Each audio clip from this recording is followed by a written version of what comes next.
Hello everyone, I'm Brian. Today I'm reacting to Sunyam, the Void, Swami Sarvapriyananda. So, Sunyam, if I'm pronouncing that correctly, the Void. Now, I don't know if it's like the space void, which I doubt. It's more along the lines of when you meditate and you get to a certain point where it's like the void. Essentially nothing, nothingness in your mind, I believe. Anyways, let's go and get started. Lead us from the unreal to the real. Lead us from darkness unto light. Lead us from death to immortality. Om, peace, peace, peace. Good morning and namaste, everybody. And happy Mother's Day. Yesterday I was at Princeton giving a talk, and the devotees there who organized the talk took me to an Indian restaurant. And everything was overcrowded. And then suddenly we realized it's going to be Mother's Day, that's why. And we have a big treat for you this Mother's Day. If you look at the treat, it's called nothing, the void, Sunyam. But I assure you, it's far from nothing. We have had 2 birthdays consecutively. Recently we had Bhagavan Buddha's birthday. And then before that we had Adi Shankaracharya's birthday. So it struck me that we can have these 2 talks like a pair. One on emptiness today, Shunyam, and one on fullness next Sunday, Purnam. And we'll see where that takes us. But today's journey is a journey into nothingness. And why I selected this subject, a little background is important. Generally on the occasion of Bhagavan Buddha's birthday, we talk about the life of Bhagavan Buddha, the core teachings, 4 noble truths. But I thought every year the 4 noble truths, let's do something a little different this time. Let's go a little deeper into Buddhism and Buddhist philosophy. The reason, someone might ask, why are you doing this? It's important to clarify the background to this. Why are you doing this and on what basis, on what authority? You're not a Buddhist. 3 reasons I can think of. One is, so the question is, why are we having this talk on emptiness? So 3 reasons I can think of. One is, of course, in our tradition, the great reverence and respect that Bhagavan Buddha is held in. Swami Vivekananda speaks about Buddha in glowing terms. So many things. For example, the sanest man who ever lived, no cobwebs in that brain. And many other things. So that's one. Our tradition has a deep reverence for the Buddha and the Buddha's teachings. The second one is more personal. Many years ago, 20 years ago, about 25 years ago, I came across these teachings on emptiness. When I was a novice monk in Belur Math, in training, in the library I came across this book, The Central Philosophy of Buddhism by Professor T.R.V. Murthy. And I was fascinated. I had never heard of Nagarjuna. Heard of emptiness, but I thought it was something like nothingness. So that fascinated me. And then I found this book, Nagarjuna's Mula Madhyamaka Karika, the foundational text of this philosophy of emptiness, let's say. And I was hooked. And I have been hooked ever since. So the last 25 years or more. So that's the second reason. I've been reading about it. See, I'm not a Buddhist. I've also not been initiated or trained in a traditional lineage of Buddhist teachers. However, I've been studying about it a lot over many years. And the third reason is that I actually got some formal training, academic training no doubt, but some formal training at the Harvard Divinity School. And it's very interesting that entirely coincidentally, without any planning, we have Professor Gayatri Chakravarti Spivak right here in our midst. Yeah, people looking are in the middle, not in the middle. She's right here in the front. So thank you, Gayatri. So I'll tell you what is a connection with this. I mean, she has a long, long association with the Vedanta Society and the Ramakrishna Mission. But her specific connection with today's talk, and completely unplanned, it is this, that when the proposal came, that, they will have Hindu monks at Harvard University. So I asked Gayatri, should I go to school at this age, again back to school? And she laughed and said, this age, you're a kid compared to me.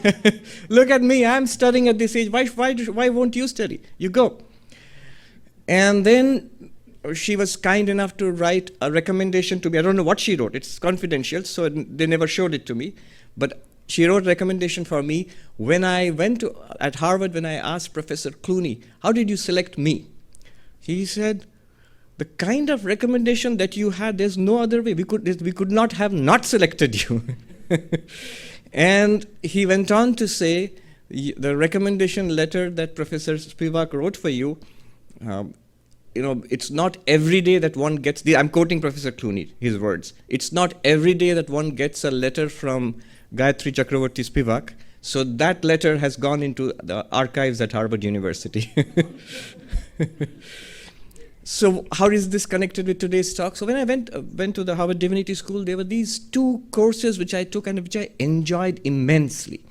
One was, to my surprise and delight, I found that Professor J. Garfield was offering a course on Madhyamaka Buddhism.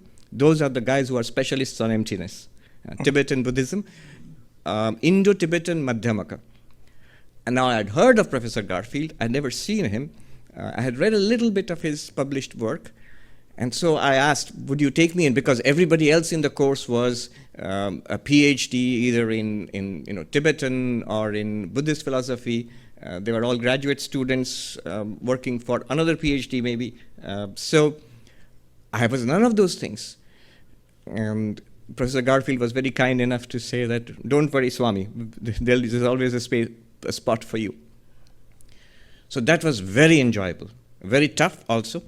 The very first day, when the first class I attended, I thought I'm in the wrong place. I don't get half of what people are saying. Then I began to see that I understood what the professor was saying, not so much what the students were saying. Then I understood a little later that the students are expected to be smart and say smart things.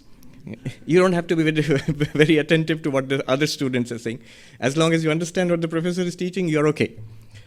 So that was a very useful course for me. And a lot of what I'm going to say is based upon what Professor Garfield introduced us to. And the second course which I took was at the Harvard Philosophy Department. Professor Parimal Patil taught an excellent course on Buddhist philosophy, classical Buddhist philosophy in India. So all the Buddhist philosophy which was done in India for 1,000 years until about 1080. So that compressed into one course. And it was fascinating for me in another way. There I was sitting in Professor Garfield's class.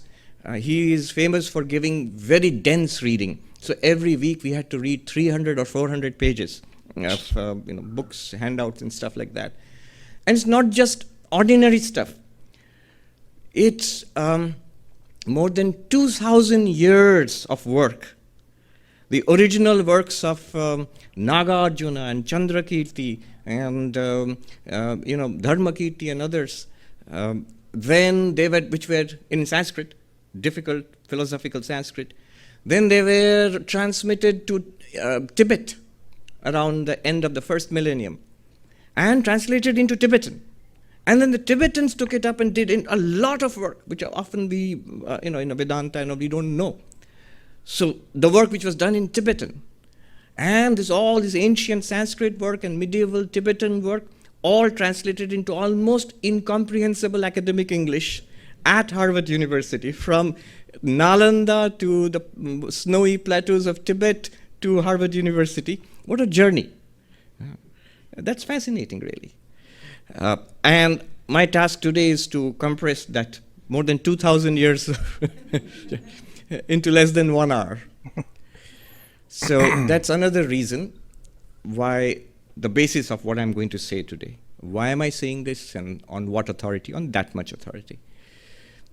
And I must mention a special book which a Tibetan Buddhist scholar and practitioner, Holchek, he recommended to me.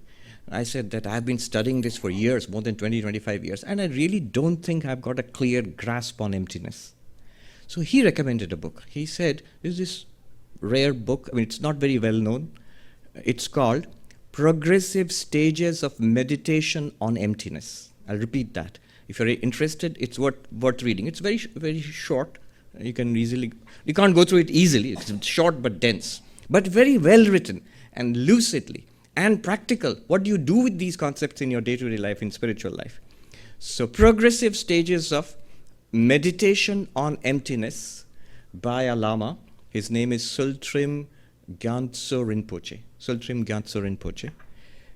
So he has, what that book did for me was, it brought all that I had studied. It brought it all together and gave me insight, a clarity. It gave me the big picture of what was going on. So what I'm going to say today on emptiness is based a great deal on that particular book also, that one particular volume. All right, I can't postpone it anymore. Let's take our journey into into nothingness.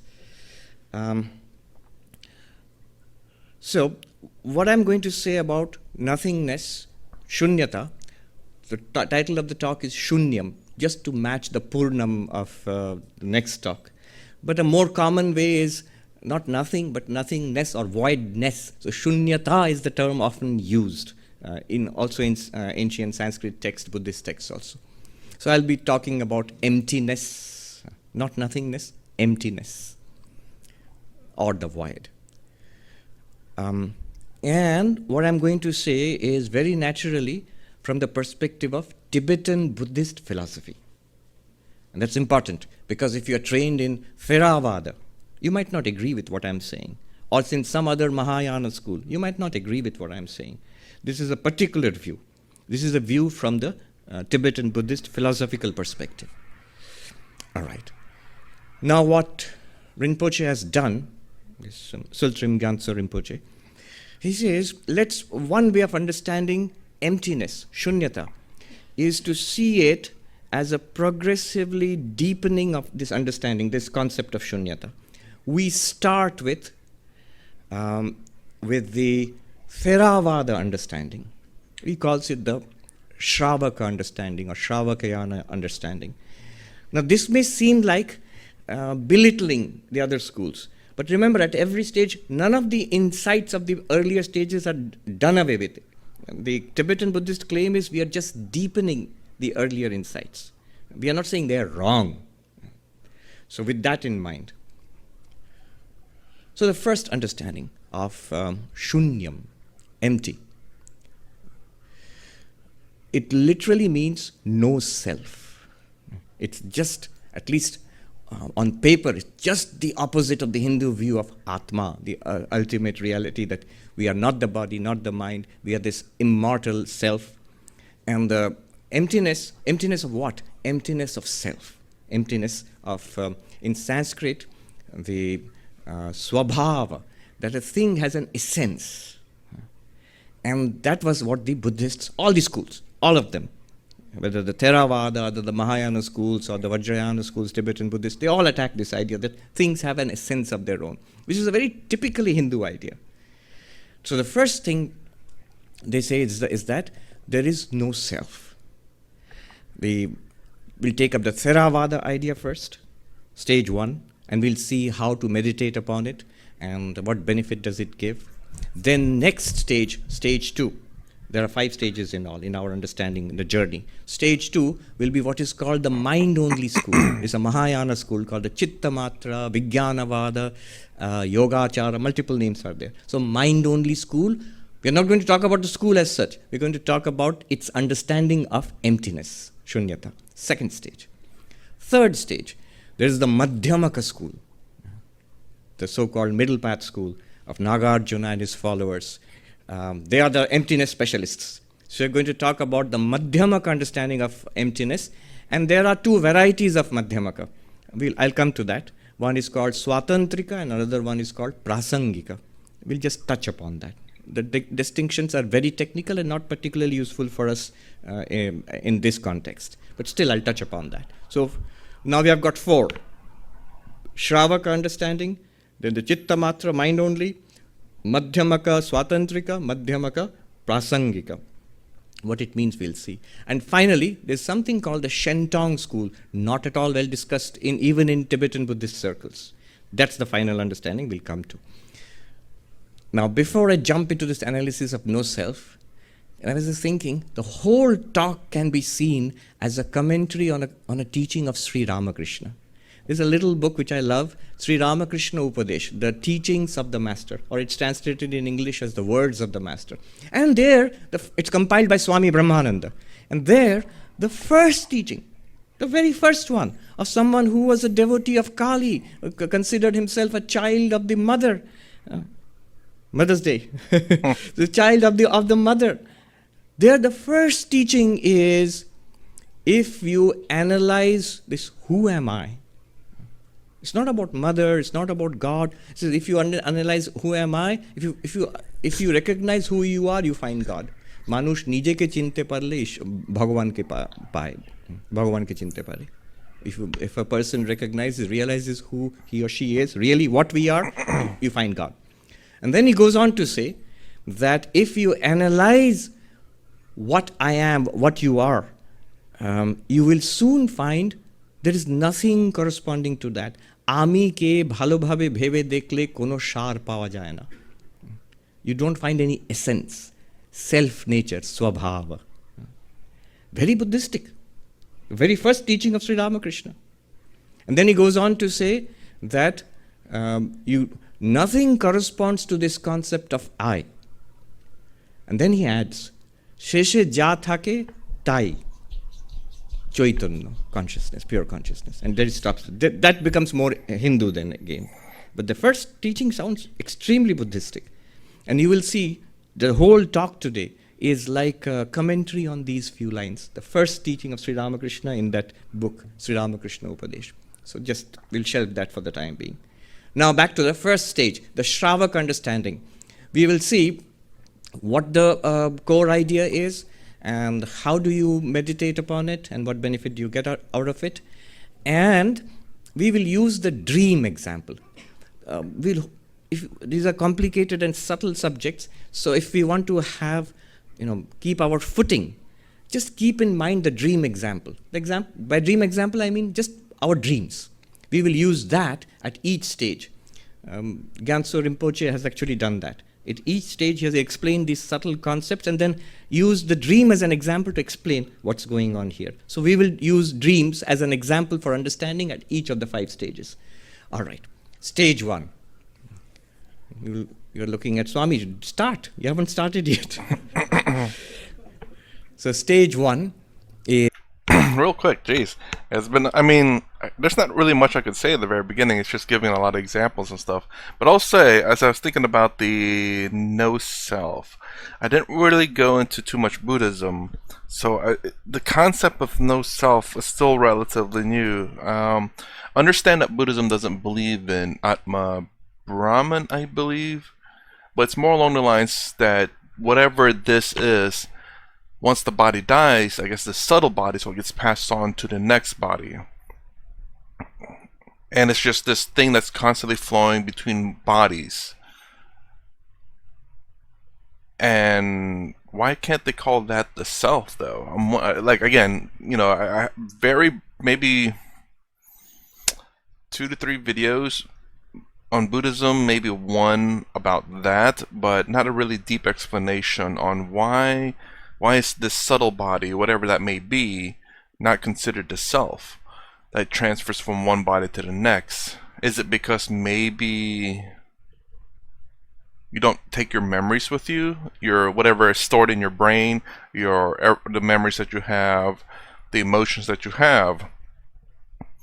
Those are you, temporary you, that stays with the body, and when the body dies, is gone, and the other stuff, the subtle body, is what transfers over. That's the reason why it's not considered a self. I'm not sure. Is the Shravaka or Theravada understanding of emptiness, and that is no self. What do they mean by no self? How can there be no self? They say that consider, examine what you mean by the self, Atma, self. Who am I or what am I? And when we examine this, when we analyze this in our own experience, you will find these 5 things. The famous Buddhist 5 aggregates, Panchaskandha. Literally means, it's often translated as 5 heaps. Literally the skandha would mean a pillar actually. So the 5 pillars or the 5 heaps or the 5 aggregates. What are these? In our own experience, when we look at our own experience, at ourselves, if you are asked, analyze yourself, see what's there, we will find first the body. In Buddhist terminology, this is called the Rupa Skandha. Rupa Skandha. Rupa Skandha is the material aspect of our existence. Any material entity is Rupa Skandha, but right now we're talking about ourselves. So the body is Rupa Skandha. Rupa literally means form. Then we will find within this form, in our own experience, what they call Vedana Skandha. That means feelings. At the very minimum, pleasant, unpleasant, neutral, pleasant, unpleasant, neutral, mixed feelings. Right now, our experience of how our state, our emotional state, physical state, perceptual state, is it nice? Is it not nice? Or is it a mixture? Vedana Skandha. Then third is Sangya Skandha. Sangya Skandha is perceptual, the perceptual pillar or perceptual aggregate. We see, when we hear, and we smell, and we taste, and we touch, and we think also. All of that is Sangya. Mind is also included as a 6th sense, literally, in this way of thinking. Then the 4th one, which we find, is what is called Samskara Skandha. I'm giving the Sanskrit terms. There are the Pali terms also, Sankhara, Skandha, and so on. Samskara means the mental predispositions, literally the way we understand it in Vedanta also. Our past impressions, our mental disposition. We are not the same. All of us have mental makeup, personality. So Samskara Skandha. And then finally, awareness, consciousness. We are all aware. We are having experiences now. What bothers David Chalmers so much in NYU now, the hard problem of consciousness. And yes, that's another aspect we find in all of us. We are all aware. So Vijnana Skandha. Rupa Skandha, form, body. Then the Vedana Skandha, feelings inside, pleasant, unpleasant, mixed. Then there is the Sangya Skandha, sensory perceptions, whole set of them, including mental. Then mental predispositions, our unconscious in our more modern terms. But the impressions we carry, our personality type, all of that. And then it includes volition also, for example. And then just awareness. All of this is also lit up by awareness now. This is the bundle which we find upon examining ourselves. Right now, you'll find this. It's a very good analysis. And if you're thinking this sounds a lot like the Advaitic Panchakosha, the Annamaya, Pranamaya, Manomaya, Vijnanamaya, then the Anandamaya. Yes, it does. It's pretty similar. It's a different kind of breakup. You have sliced it differently, but more or less similar. The point being, none of this is the self. All of these are in flux. You think of self as, I am this one who is continuous. But the body is changing from birth to babyhood to childhood to teenage to middle age to old, continuously changing mass of matter. Feelings are continuously changing. They cannot literally, see, this particular body, if that is who I am, then which one? Because the baby's body and the old person's body are not the same at all, literally not the same. The constituents also have changed. It's a stream of matter. Then which one are you? Because you say, I am the same. Not only you say, common sense says, I was the baby, I was that young person. Law also says that. By law, you are the same person. You cannot say that I have changed. I read a lot of Buddhism, so the guy who committed the crime was different, and I am a different entity. You cannot catch me and put... No, the law will say you are the same person. So then, which is this same person? Which is this continuing Atma here? Nowhere. I will not go into it. They have a very intricate, careful analysis of the 5 heaps, the 5 skandhas, to show none of them can be you, the self. And we say, oh, no, what we mean as Hindus, separate from these 5 skandhas, separate from the 5 koshas, we have a separate Atman. That's what we mean. And the Buddhist will say, stick to facts, Mr. Hindu. Where is this separate? where is the evidence of anything separate? You must have some evidence, some experience. So is that the reason why the no self? Is it because there's no evidence of it that... Wait. There's no evidence for it, therefore it's not there. You can't, and you have to be a constant. That way, that's the reason why you're not the body, the emotions, your thoughts, or anything, because those always change. And those are not constant, so you can't be that. And therefore, if there's no constant and everything's a change, then there's no self. The self has to be the same. And maybe, well, I don't know, this is what it explains. So all of these are continuously changing streams. Body is a name of a stream of matter. The mind is a name of a stream of thoughts and emotions and perceptions. Where is this continuous self? No self. Use the dream example to understand this. In the dream example, what happens? I've fallen asleep. I don't know that I've fallen asleep. A dream world appears before me. And I am there. You are there in your own dreams. So you may be walking along in the park and you see a beautiful flower.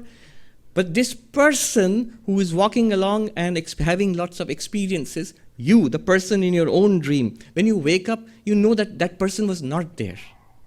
Neither that person's body was there. There was no self. You, the self, was not there in that person. It was just imagined in the mind.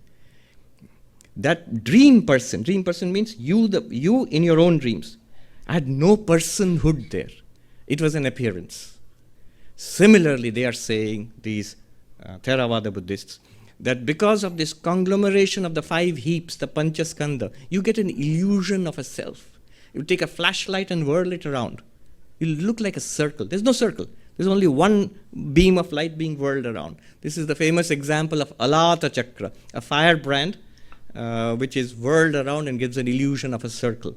Similarly, continuous experiences being generated by this 5 skandhas, 5 pillars, you get an illusion of a permanent self or Atman. There is no such thing.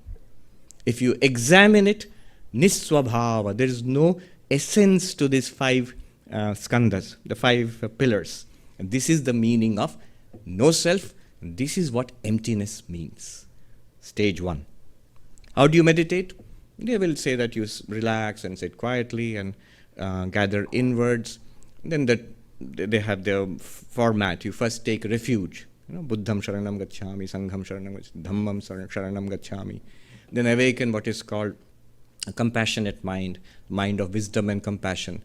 Tibetan Buddhists call it bodhicitta. And then you notice that there is no self here. Right now, in this, just like the dream, we all agree, the dream person was not the self. There was no self there. A person appeared, but that person has no self. It was an imagination. You were not that dream person, actually. Similarly, these 5 skandhas here, they get together, produce an illusion. I feel I am here. No, you are not. Then what am I? Don't inquire any further. You do not find anything corresponding to I, just like Sri Ramakrishna said. There is no essence corresponding to the concept I, the construct I.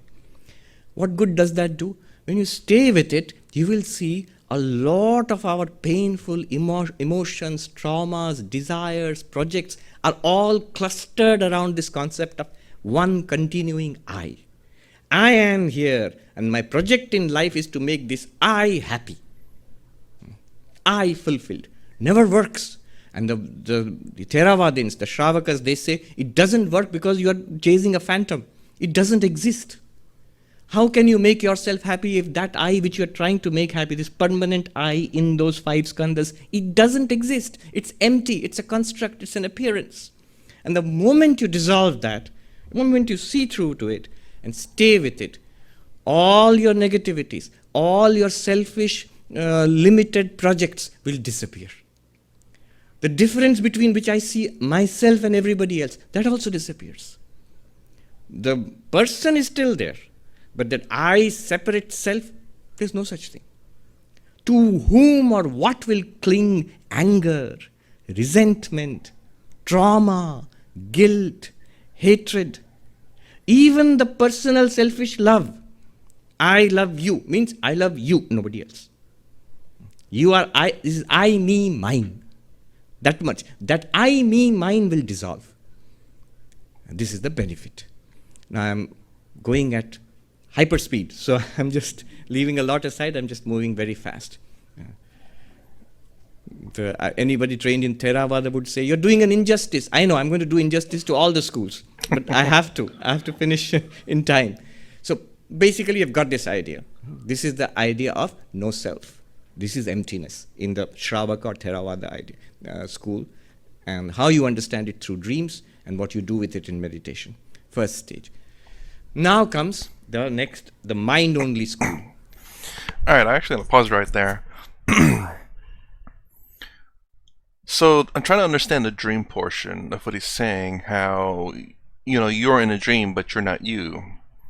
It's understand that everything in the dream is a manifestation of your idea.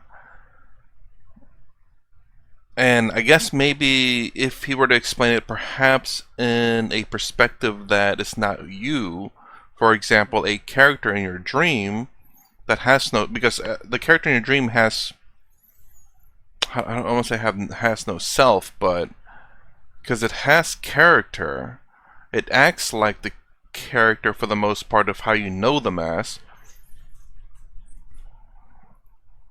but you don't have, you're not seeing it through their perspective. You're obviously seeing it through your perspective. But anyways, I guess if you're looking at it from a perspective from someone else in your dream, they have no, well, it's kind of like just real life. Because obviously I can't see from your perspective. I can't see through your eyes. I can't see through your thoughts. I can't think through your thoughts, I guess. I don't know. I don't understand the dream example. Advaita Vedanta dream example works perfectly because you're the one mind, your mind is Brahman, and everything in the dream is you. That one consciousness is in all of them and everything. Without your mind, your consciousness, in your dream, none of it would exist. So that makes a perfect sense, a one-to-one relation to Advaita Vedanta. But in terms of at least this Buddhism, the no self, in terms of the dream, I just don't quite understand the no self.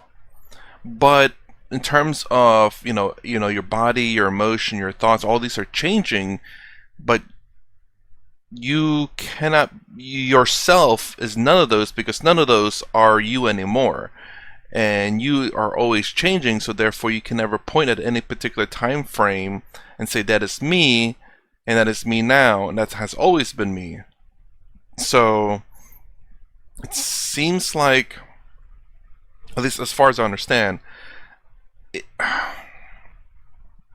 we must be able to experience it, and it must never change. That's who you are. But there's nothing like that in this world, so therefore there is no self. That's how so far I'm understanding it. Let me know. Anyways, at least that's part 1 for Sunyam, the Void. If you like my content, please consider subscribing, thumbs up, thumbs down below. Thanks for watching. I'll see you in the next vid.